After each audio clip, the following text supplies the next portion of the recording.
Muy buenos días, querida familia, ¿cómo están? Bienvenidos a este servicio dominical. Estamos un poco nostálgicos, pues hoy estamos terminando lo que será el último capítulo, o mejor dicho, la última parte del último capítulo del Evangelio de Juan. Casi un año hemos estado transitando por este Evangelio, aprendiendo acerca de las maravillas que el apóstol Juan nos está enseñando y estas señales que muestra, y como él mismo lo plasma en su libro, dice que estas señales son para que la gente crea, para que tú y yo que escuchamos este Evangelio podamos creer que Jesús es el Cristo. Estas señales nos llevan a Él como el Señor y como el Salvador, el consumador de nuestra fe. Entonces el día de hoy estamos terminando con este libro y, como les digo, es una nostalgia que podemos sentir en nuestro corazón, pero no quiere decir que con esto el libro de Juan desaparece de nuestra vida, sino que quiere decir que más bien nosotros te animamos a que tú puedas repasarlo nuevamente en casa, que todas estas predicaciones, la predicación expositiva, tanto como el estudio inductivo que tú realices de las Escrituras, te puedan ayudar a ti a encontrar y escudriñar estas maravillas que el Espíritu Santo inspiró a Juan para este libro. La semana anterior, el pastor Carlos nos estaba hablando acerca de esta restauración que hay principalmente con Juan. Jesús va a buscar a estos 7 discípulos que se fueron siguiéndolo a Pedro, ¿no? Pedro dice: yo no sirvo para esto, he negado al Señor, y entonces él dice: yo lo que sé hacer es pescar. Y claro, uno cuando está en una situación así nunca le gusta estar solo, entonces fue llevando a algunos, entre esos a Juan. Pescan toda la noche y no creo que hay nada más decepcionante que decir que sabes hacer algo y que no resulta, que las cosas no van. Entonces eso es lo que le pasa, están terminando la pesca y están cansados, están agotados, están hambrientos, no han pescado nada. En eso el Señor, desde la orilla, les dice: hey, ¿tienen algo de comer? No, no hay nada. Echen la red al otro lado, y ocurre este milagro, ¿no? Una réplica de este milagro que ocurrió cuando la primera vez que Jesús fue a llamar a Pedro. Entonces sacan los peces, pero en esta ocasión es diferente. En esta ocasión la red no está a punto de romperse. En esta ocasión la red aguanta. Y es maravilloso. Entonces ahí Juan dice: es el maestro. Y Pedro se lanza al agua y comienza a nadar, ¿no? Es curioso porque las Escrituras en algunas porciones dicen que se vistió y se lanzó al agua, ¿no? Uno generalmente se desvestiría para lanzarse, ¿no? Pero claro, los pescadores estaban ahí en ropa de pesca. Pero él dice: no, es mi Señor, y se viste, se lanza. Y pienso que mientras él va nadando, esa velocidad con la que está emocionado en acercarse a verlo, también se va disminuyendo cuando recuerda: uy, yo renegué al maestro. Y entonces llega a la orilla y la invitación del Señor es: venid, comer. Y es ahí donde retomamos hoy el tema, y justamente versículo 15, 16, 17 y 18, y del 15 al 17 lo vamos a leer, y dice de esta manera: cuando hubieran comido, Jesús dijo a Simón Pedro: Simón, hijo de Jonás, ¿me amas más que estos? Le respondió: sí, Señor, tú sabes que te amo. Él le dijo: apacienta mis corderos. Volvió a decirle la segunda vez: Simón, hijo de Jonás, ¿me amas? Pedro le respondió: sí, Señor, tú sabes que te amo. Le dijo: pastorea mis ovejas. Le dijo la tercera vez: Simón, hijo de Jonás, ¿me amas? Pedro se entristeció de que le dijese la tercera vez: ¿me amas?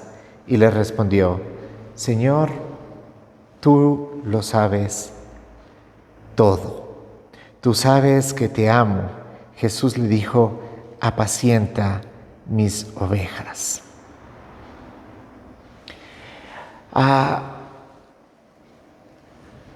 En esta porción nosotros podemos mirar varias cosas en realidad.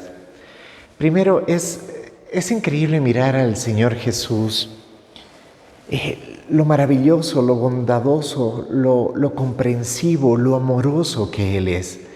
Muchos pueden pensar y decir, no, es que Dios solamente está interesado en nuestra parte espiritual, pero no, claramente nosotros vemos aquí que Él puede mirar a estos hombres, como dije hace un momento, frustrados, hambrientos, probablemente decepcionados, que no habían pescado nada, toda la noche.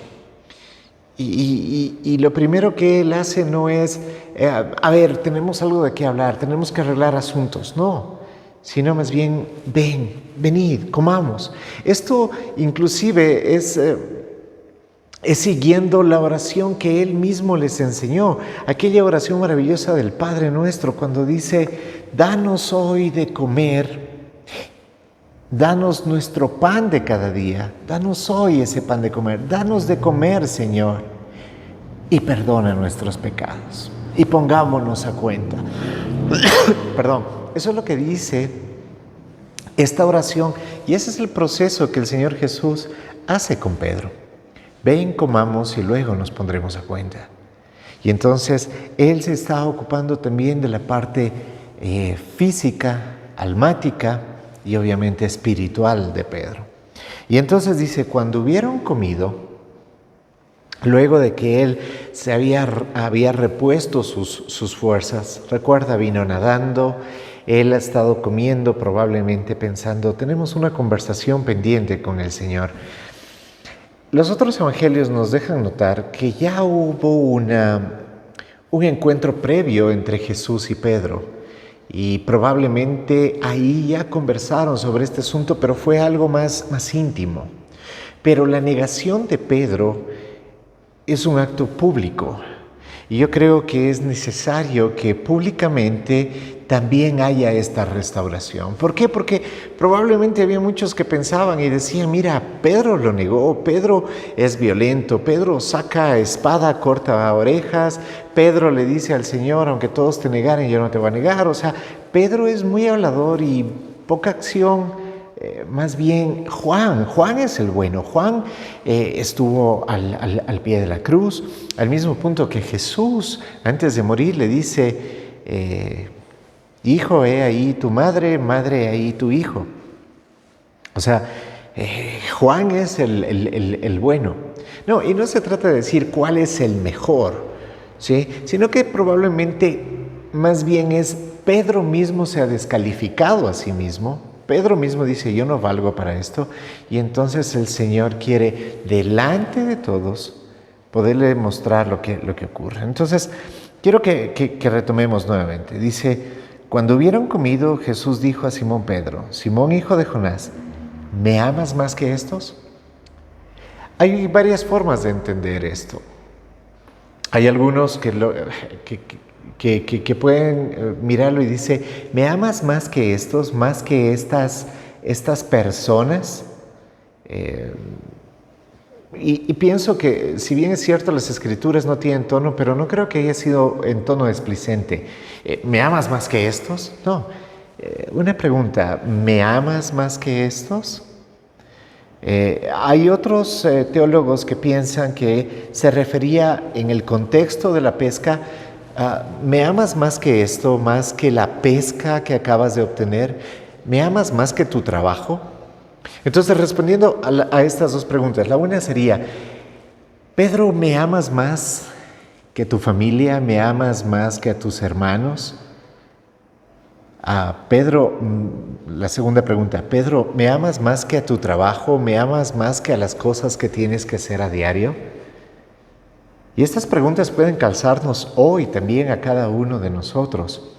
Porque dice la Escritura, que aquel que no está dispuesto a dejar padre, madre, hermanos, no es digno de seguirlo. Y probablemente sí, ¿me amas más que a tu familia? ¿Me amas más que a tu esposa, a tus hijos? ¿O ellos son lo primero en tu corazón? Y si ellos son lo primero en tu corazón, entonces ese lugar no lo está ocupando Dios. Y por tanto, Dios no es lo más importante. Dios no es lo primero en tu vida. Y peor aún, el trabajo. ¿Cuántas veces he escuchado esa excusa? Es que no he tenido tiempo de leer las Escrituras porque he estado trabajando. No he ido y no me he congregado porque estoy trabajando, porque estoy haciendo esto y aquello. Y no estoy hablando de una serie de cosas que tienes que hacer. Estoy hablando acerca de esa relación que tú tienes con Dios y que es tan importante que puedes dejar al lado ciertas cosas para dar preeminencia a esa relación. Obvio, no es deja de trabajar, porque aquel que no trabaja, que no coma. No, obvio que no es deja a tu familia abandonada y dedícate al Señor. No, porque ese es tu primer ministerio. Estoy hablando de esa relación con Dios, no cosas que hacer. La tercera, que creo que va más en el contexto, sin descalificar las otras dos que me parecen muy interesantes y creo que no soy nadie para decir que los teólogos no tengan razón en esto, pero creo que tiene más que ver con aquella situación cuando el Señor les decía, es necesario que yo muera, es necesario que yo vaya a la cruz. Y Pedro le dice, Señor, que eso no te acontezca. Y viene esta conversación en la cual dice, Pedro, es necesario que esto ocurra. Es más, hay ciertas porciones de la Escritura que dicen que la respuesta fue, aléjate de mí, Satanás. No refiriéndose a Pedro, sino refiriéndose a ese pensamiento en el cual, no, Señor, ¿qué vas a ir a salvar a la humanidad a través de tu muerte? No. Pero cuando Pedro dice, ok, es necesario que tú vayas a la cruz, entonces, aunque todos te negaran, yo no te negaré. Dando a entender de que él tenía un amor superior, de que él tenía una relación superior, de que él tenía una fe superior a la que tenían los demás. Y entonces, ¿qué es lo que sucede? Yo creo que más bien en ese contexto viene esa pregunta. Pedro, ¿me amas más que estos? ¿En verdad? Y entonces Pedro responde como a veces respondemos rápidamente. Sí, Señor, tú sabes que te amo. Y él le dijo, apacienta mis corderos. Así nosotros también respondemos muy rápidamente. ¿Amas al Señor? Claro, el Señor es todo en mi vida. ¿En serio? ¿En serio hay suficiente evidencia en ti, en mí, que pueda mostrar eso? Que pueda mostrar de que el Señor es lo más importante, no porque nos bendice, no porque nos da salud, no porque Él nos hace favores, no, sino porque Él es Dios.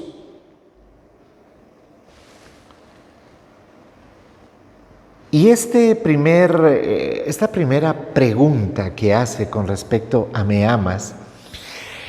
Tiene que ver, sí, con la palabra de donde los traductores la extraen, ¿me amas?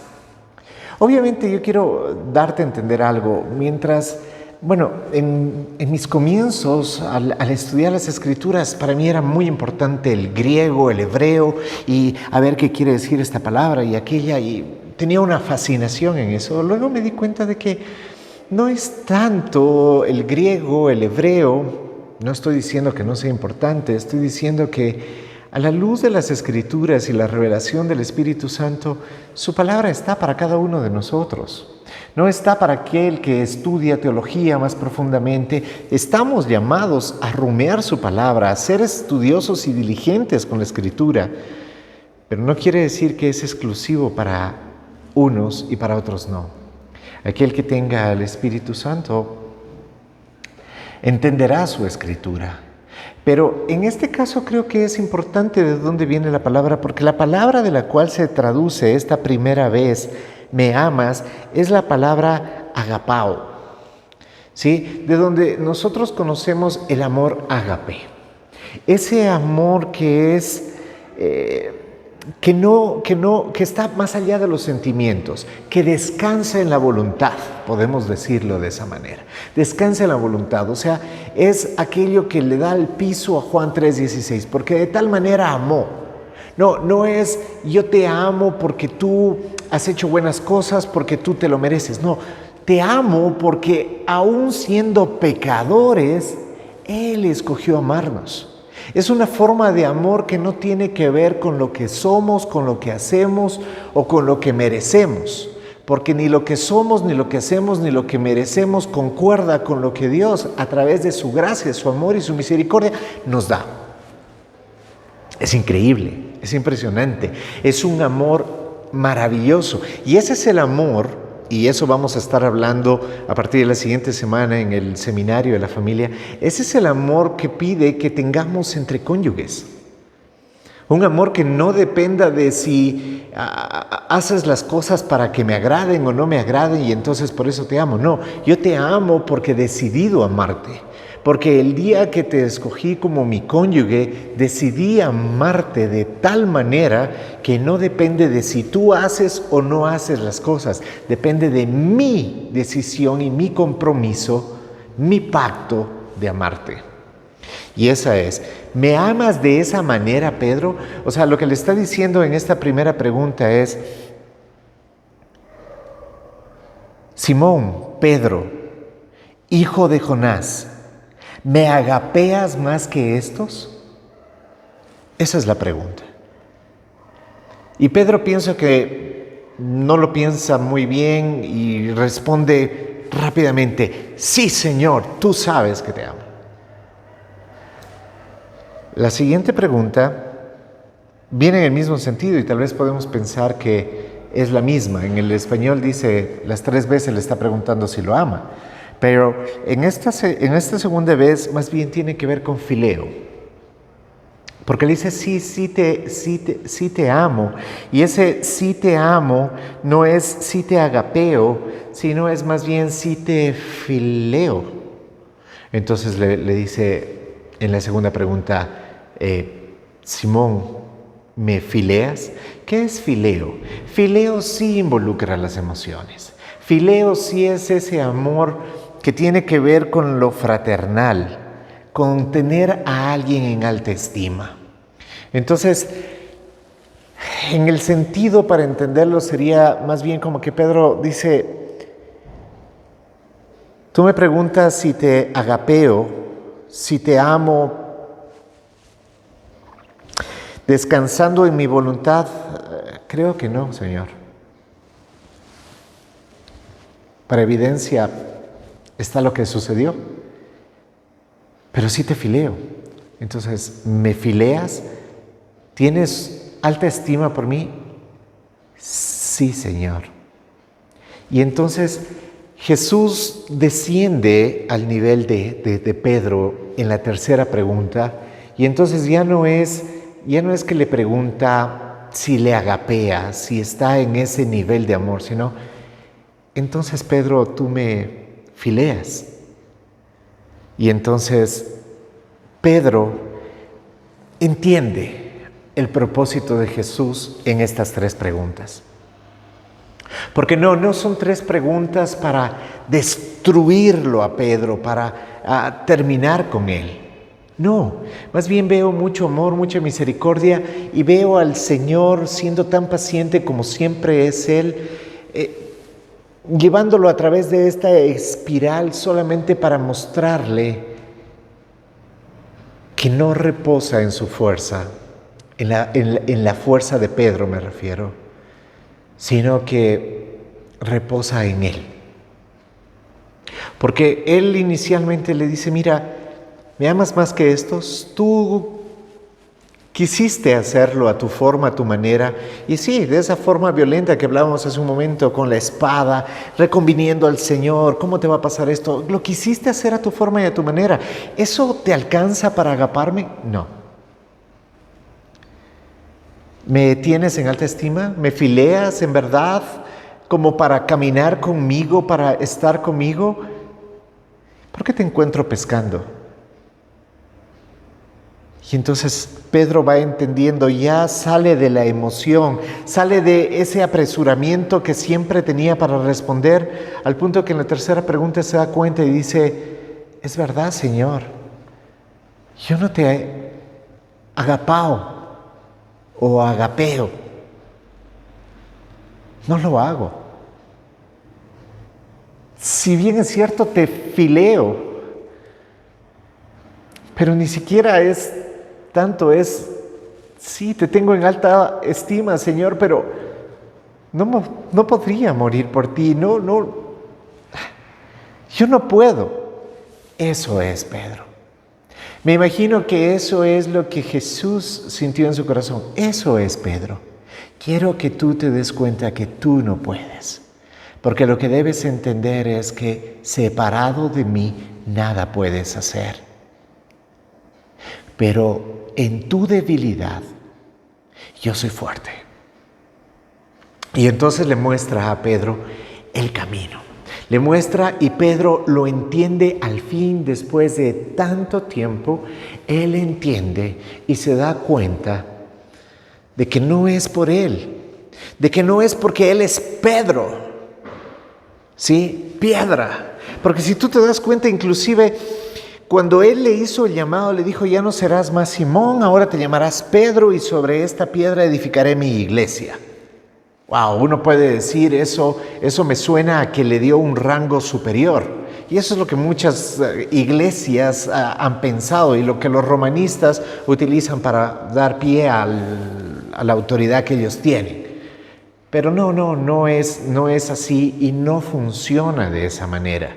Lo que él está diciendo es como mostrando sobre esta piedra, sobre un ser humano común y corriente como tú y como yo, piedras vivas, como dice la Escritura, edifica su iglesia. Porque ¿quién de nosotros podría decir, yo soy digno de ser parte de su iglesia? No, ninguno de nosotros. Porque nosotros también tenemos que entender, como Pedro, en esa espiral de descenso que nos lleva a entender que no somos nosotros, es Él. Y cada uno somos una piedra que va edificando su iglesia.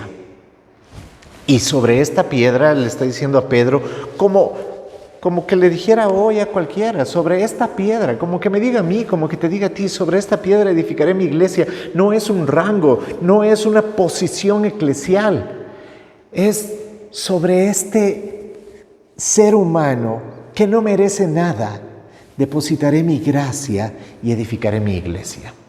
Y le cambia el nombre y le pone Pedro. Y en esta ocasión cuando lo llama y le dice, mira, vamos a hablar, ya no le dice Pedro, le dice Simón.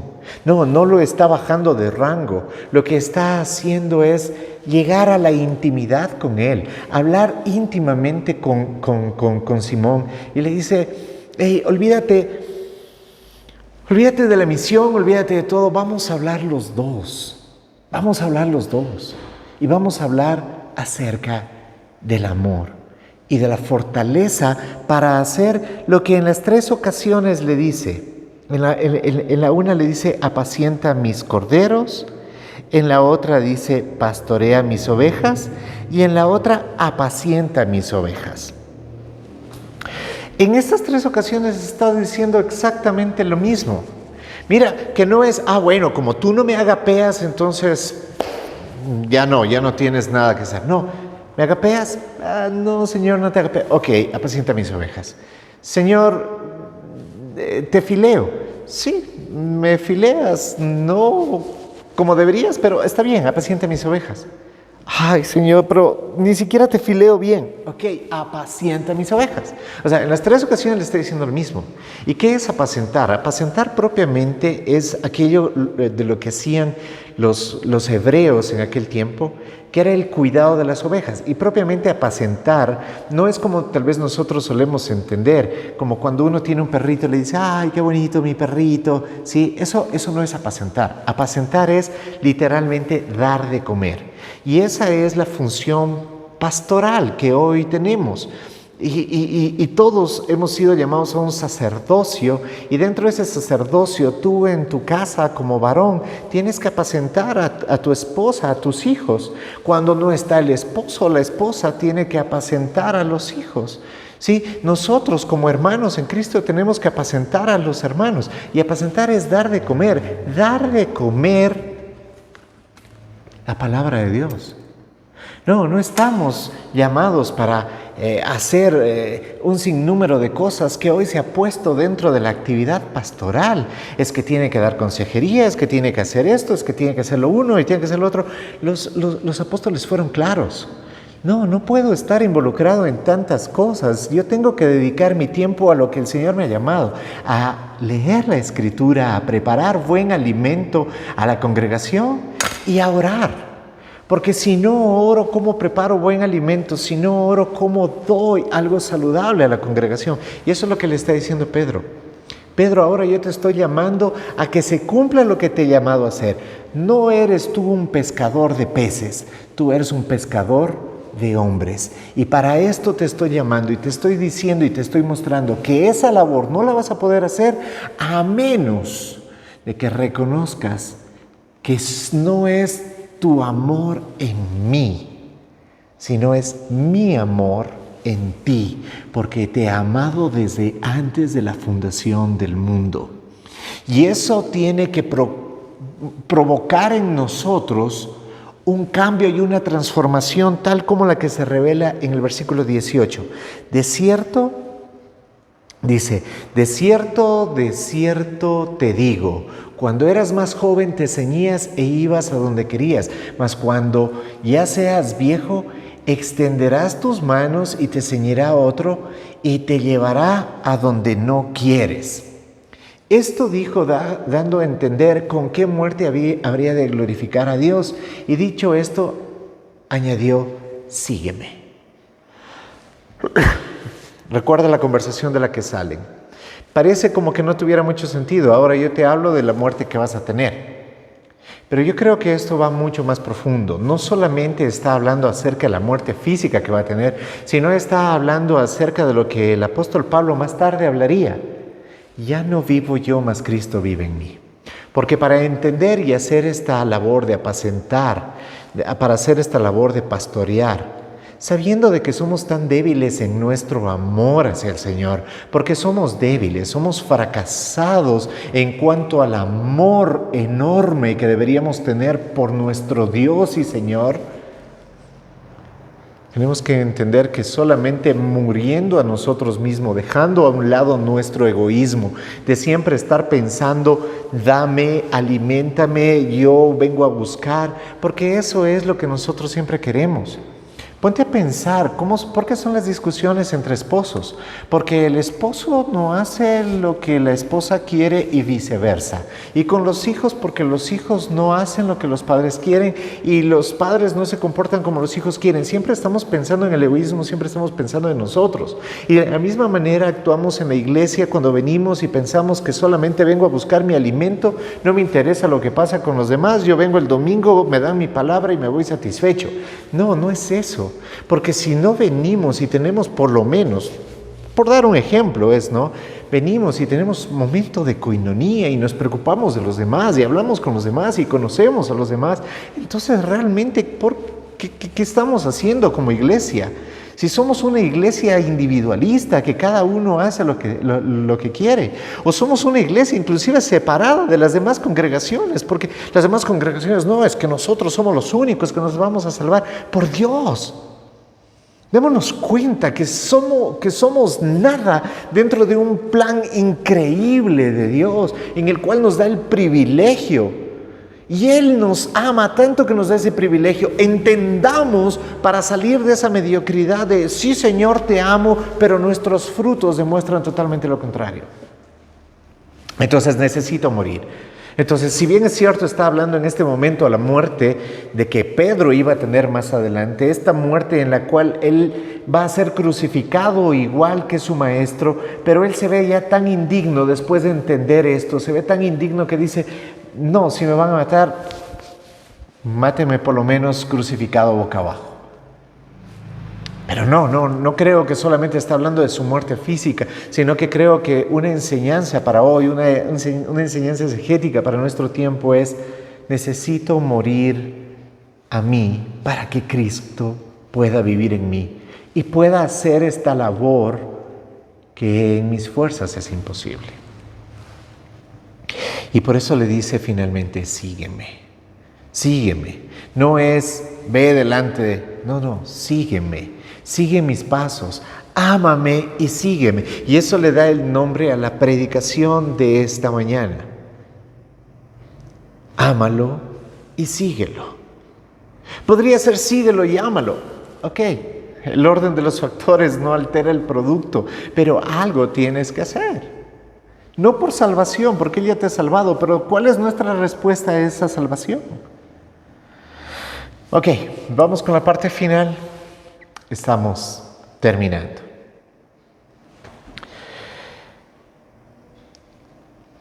Versículo 20. Volviéndose Pedro, vio que le seguía el discípulo a quien amaba, Jesús, el mismo que en la cena se había recostado al lado de él y le había dicho, Señor, ¿quién es el que te ha de entregar?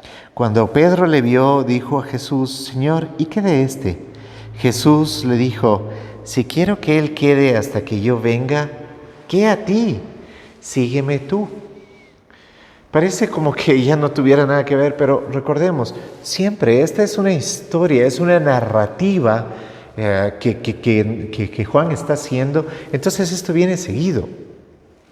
Entonces me imagino que están caminando Pedro y Jesús por la playa. Qué hermosa imagen, qué bello poder hacerlo. Y en eso Pedro está caminando y regresa a ver y lo ve a Juan. Si nosotros no entendemos bien las Escrituras, si no vemos este amor que hay entre Pedro y Juan, este amor puro, limpio, de hermanos, de amigos en Cristo, podríamos pensar de que hay una rivalidad, lo hemos hablado anteriormente, pero no, lejos de haber una rivalidad, creo que hay esta relación muy común entre los hombres, ¿no? Que cuando tenemos una real amistad con alguien, nos molestamos, como que estamos siempre en competencia, pero es algo que lo haces con un amigo, no lo haces con alguien que conoces poco. Tal vez las mujeres no me entiendan muy bien porque esto es algo muy propio de los varones, ¿sí? Porque mira cómo Juan se presenta. Juan es el que está escribiendo y dice, vio que le seguía el discípulo a quien amaba Jesús, el mismo que en la cena se había recostado al lado de él y le había dicho, Señor, ¿quién es el que te va a entregar? Entonces él está exhibiendo sus credenciales y está diciendo, mira, el discípulo a quien Jesús amaba, el mismo que se recostó al lado de él en la cena, y aquel que le había dicho, Señor, ¿quién es el que te ha de entregar? O sea, está mostrando esa relación que Juan tiene con Jesús, ¿sí? Y claro, si no entiendo bien la relación de Juan y Pedro, yo podría entonces pensar que Pedro se regresa a ver y dice, ¿y este? O sea, aparte de que nos está siguiendo, ¿qué va a pasar con este? No es el corazón de Pedro, no es el corazón que relata el mismo apóstol Juan, que es el último libro que está escribiendo. Está cerca a morir, ¿sí? Y entonces aquí está él relatando esta relación. Juan probablemente era el menor de todos. Y entonces, más bien Pedro está escuchando y dice, sí, el seguirte, el cumplir esta obra, Señor, demanda mi propia vida, no solamente negarme a mí mismo, sino demanda mi vida física. Ahora sí, volviendo al tema de cómo Él habría de morir. Dice, así mismo morirán los demás, y se da cuenta que el pequeño Juanito, les está siguiendo. Y entonces la pregunta es, ¿y qué pasará con Juanito, Señor? ¿Sí? Jesús le dijo, si quiero que él quede hasta que yo venga, ¿qué a ti? Sígueme tú. Y esto creo que es muy valedero para hoy, para ti, para mí, en este tiempo. Porque a veces estamos tan preocupados de la vida espiritual de otro y estamos comparándonos con otro y es que y el otro que hace es que aquí mira cómo no oran la palabra, mira cómo esto y siempre nos estamos comparando. Es que yo me levanto a las 5 de la mañana y yo oro con el lucero de la mañana y yo leo las escrituras y entonces te comparas con el otro que no lo hace. El Señor dice, hey, ¿qué de eso? Sígueme tú, deja de estarte preocupando si el otro o aquel, en el sentido de hacer una competencia desleal, sino, ok, me interesa tu vida, apacienta las ovejas, mira, tienes buen alimento, ven, come. El que quiere comer, comerá, el que no quiere comer, pues no comerá. El que quiere comer mal, comerá mal. ¿Qué? ¿De qué te sirve ganar el mundo entero si en el proceso pierdes tu alma? Por Dios, no debemos ser una iglesia que está preocupada en que si los demás hacen o dejan de hacer. Primero debemos estar preocupados si nosotros lo hacemos. No estemos preocupados si el otro ama a Jesús, estemos preocupados si yo amo a Jesús. La Escritura lo dice, es la enseñanza de Jesús. En este sentido, obviamente por lo que se escucha, dice que este dicho se extendió entonces entre los hombres, que aquel discípulo no moriría. Pero Jesús no le dijo que no moriría, sino, si quiero que él quede hasta que yo venga aquí a ti. Es un dicho, es una cosa como, bueno, lo que pase con él es asunto entre él y yo. Tú ven y sígueme. ¿Por qué? Porque probablemente habían algunos que pensaron que Juan se convirtió en Highlander, el inmortal, ¿sí? Que él nunca iba a morir. Lo que Juan está diciendo es, espérate un poco de tiempo y voy a morir. Está finalizando el siglo I. Él está en Patmos, él está ya en su recta final. Él va a morir. Y él dice, no, este pensamiento que algunos tienen no es real. Lo que él estaba dando es una enseñanza a Pedro sobre, mira tu propia alma. Mira que llevando a otros al Señor no te pierdas tú mismo. Por favor, hermanos. Por favor. Cristo nos está haciendo un llamado. No es nada más para aquel tiempo, es un llamado para este tiempo. Es un llamado para nuestras vidas hoy. Si me amas, sígueme. Si me vas a seguir, ámame. 24 dice, este es el discípulo que da testimonio de estas cosas y escribió estas cosas y sabemos que su testimonio es verdadero. Este es Juan. Aquí el que está relatando, después de haber visto a los demás apóstoles morir, muertes terribles, muertes en las cuales se vio que su fe estuvo por encima de su temor, de su miedo, de ellos mismos. No buscaron salvar su propia vida, sino a que a través de su vida e inclusive de su muerte, el nombre de Dios sea glorificado. Y Juan está dando testimonio de eso y él mismo dará el testimonio final con su muerte sobre que Cristo es el Señor. Este último libro que él escribe, lo escribe sí después de Apocalipsis y lo escribe finalmente para decir, este libro muestra que Él es el Señor. 25 y último. Es triste llegar ya a esta parte, pero es también a la vez alegre. El hecho de haber terminado este estudio de la palabra de Dios, del Evangelio de Juan. Este discípulo que da testimonio de estas cosas y escribió estas cosas, y sabemos que su testimonio es verdadero, dice, ¿verdad? Y hay también otras muchas cosas que hizo Jesús, las cuales si se escribieran, una por una, pienso que ni aún en el mundo cabrían los libros que se habrían de escribir. Amén. Hay gente que dice, no, pero es que en ese tiempo habían pocos libros, entonces Juan estaba diciendo, no, en ese tiempo estaba una de las maravillas de la humanidad antigua, ¿sí? Estaban los griegos, estaban los romanos, los mismos romanos, tenían grandes escritos, filósofos y tantas cosas, pero no se estaba refiriendo nada más en esa comparativa, porque no está diciendo no cabría en todas las bibliotecas. Pienso aún que en el mundo no cabrían los libros. O sea, está diciendo el Señor en su ministerio de 3 años y medio, hizo tantas cosas, habló tantas verdades, habló tantas maravillas, que ni todo el conocimiento del mundo cabría para contenerlo.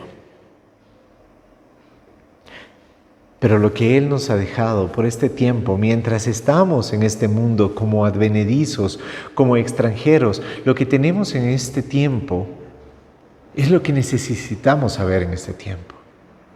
A veces decimos, no, pero es que yo quisiera saber más, yo quisiera entender ciertos misterios y cosas.